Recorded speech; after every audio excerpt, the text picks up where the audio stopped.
राधे राधे दोस्तों, आइए सावन मास महत्तम कथा अध्याय 14 सुनेंगे। इस अध्याय में हम नाग पंचमी व्रत का महात्म्य सुनेंगे। ईश्वर बोले, हे महामुने, श्रावण मास में जो व्रत करने योग्य है वो अब मैं बताऊंगा, आप उसे ध्यान से सुनिए। चतुर्थी तिथि को एक बार भोजन करें और पंचमी को नक्त भोजन कराएं। स्वर्ण, चांदी, काष्ठ अथवा मिट्टी का 5 फनों वाला सुंदर नाग बनाकर पंचमी के दिन उस नाग की भक्ति पूर्वक पूजा करनी चाहिए। द्वार के दोनों ओर गोबर के से बड़े बड़े नाग बनाएं और दही, दूध, दुर्वा, कनेर, मालती, चमेली, चंपा के फूलों, गंधों, अक्षतों, धूपों तथा मनोहर दीपों से उनकी विधिवत पूजा करें। उसके बाद ब्राह्मणों को घृत, मोदक तथा खीर का भोजन कराएं।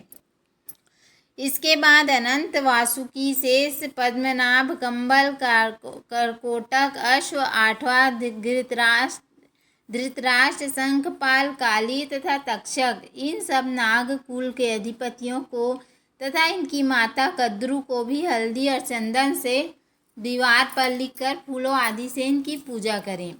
उसके बाद बुद्धिमान को चाहिए कि वामी में प्रत्यक्ष नागों का पूजन करें और उन्हें दूध पिलाएं।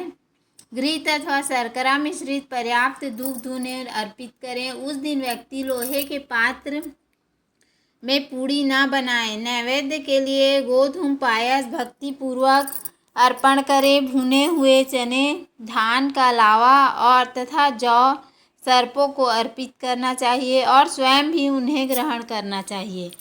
बच्चों को भी यह खिलाना चाहिए, इससे उनके दांत मजबूत होते हैं। सांप की बाम्बी के पास श्रृंगार युक्त स्त्रियों को गायन तथा वादन करना चाहिए। इस दिन को उत्सव की तरह मनाना चाहिए। इस विधि से व्रत करने पर सर्प से कभी भी भय नहीं होता है। हे विप्र, मैं लोकों के हित की कामना से आपसे कुछ और भी कहूँगा। हे महामुने,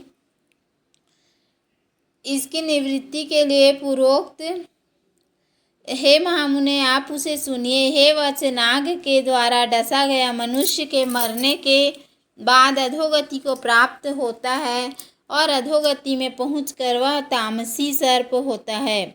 इसकी निवृत्ति के लिए पूर्वोक्त विधि से एक मुक्त आदि समस्त कृत्य करें। ब्राह्मणों से नाग निर्माण तथा पूजा आदि आदर पूर्वक कराएं।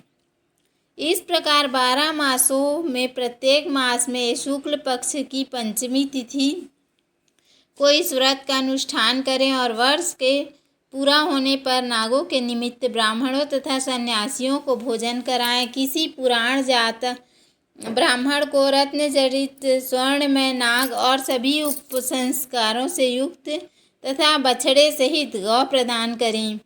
दान के समय सर्वव्यापी, सर्वगामी, सब कुछ प्रदान करने वाले अनंत नारायण का स्मरण करते हुए यह कहना चाहिए कि हे गोविंद, मेरे कुल में अगर कोई व्यक्ति सर्प दंश से अधोगति को प्राप्त हुए हैं, वे मेरे द्वारा किए गए व्रतों तथा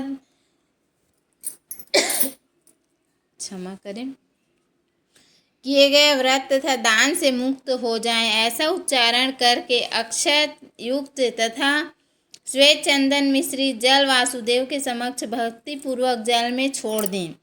हे मुनि सत्तम, इस विधि से जो व्रत करने पर उसके कुल में जो भी लोग सभी सर्प के काटने से भविष्य में मृत्यु को प्राप्त होंगे या पूर्व में मर चुके होंगे, सब स्वर्ग गति प्राप्त करेंगे। साथ ही हे कुलनंदन, इस विधि से व्रत करने वाला अपने सभी वंशजों का उद्धार करके अप्सराओं के द्वारा सेवित होता हुआ शिव सानिध्य प्राप्त करता है। जो मनुष्य वित्त शांड से रहित होता है वही इस व्रत का संपूर्ण फल प्राप्त करता है। जो लोग शुक्ल पक्ष की सभी पंचमी तिथियों में नक्त व्रत करने की भक्ति संपन्न होकर पुष्प आदि उपहारों से सौभाग्यशाली नागों का पूजन करते हैं, उसके घरों में मणियों की किरणों से विभूषित अंगों वाले सर्प उन्हें अभय देने वाले होते हैं और उनके ऊपर प्रसन्न रहते हैं। जो ब्राह्मण गृहदान का प्रतिग्रह करते हैं वे सभी घोर यातना भोगकर अंत में सर्प योनि को प्राप्त होते हैं। हे मुनि सत्तम, जो कोई भी मनुष्य नाग हत्या के कारण इस लोक में मृत संतानों वाले अथवा पुत्रहीन होते हैं और जो कोई मनुष्य स्त्रियों के प्रति कर्पण के कारण सर्प योनि में जाते हैं, कुछ लोग धरोहर रखकर उसे स्वयं ग्रहण कर लेते हैं अथवा मिथ्या भाषण के कारण सर्प होते हैं अथवा नित्य कारणों से भी जो मनुष्य सर्प योनि में जाते हैं, उन सभी के प्रायश्चित के लिए उत्तम उपाय कहा गया है। यदि कोई मनुष्य वित्त साढ़ से रहित होकर नाग पंचमी का व्रत करता है तो उसके कल्याण के लिए सभी नागों के अधिपति शेषनाग तथा वासुकी हाथ जोड़कर प्रभु श्री हरि से तथा सदाशिव से प्रार्थना करते हैं। तब शेष और वासुकी की प्रार्थना से प्रसन्न हुए परमेश्वर शिव तथा विष्णु उस व्यक्ति के सभी मनोरथ को पूर्ण कर देते हैं। वह नागलोक में अनेक प्रकार के विपुल सुखों का उपभोग करने के बाद में उत्तम वैकुंठ अथवा कैलाश में जाकर शिव तथा विष्णु का गण बनकर परम सुख प्राप्त करते हैं। हे वत्स, मैंने आपसे नागों के इस पंचमी व्रत का वर्णन कर दिया। इसके बाद अब आप अन्य कौन सा व्रत सुनना चाहते हैं उसे बताइए। इस प्रकार चौथा अध्याय पूर्ण हुआ। बोलो भोलेनाथ पार्वती मैया की जय। तो उम्मीद है आपको हमारा वीडियो पसंद आया होगा। यदि हमारा वीडियो पसंद आए तो वीडियो को लाइक शेयर और सब्सक्राइब करना ना भूलें। धन्यवाद। राधे राधे।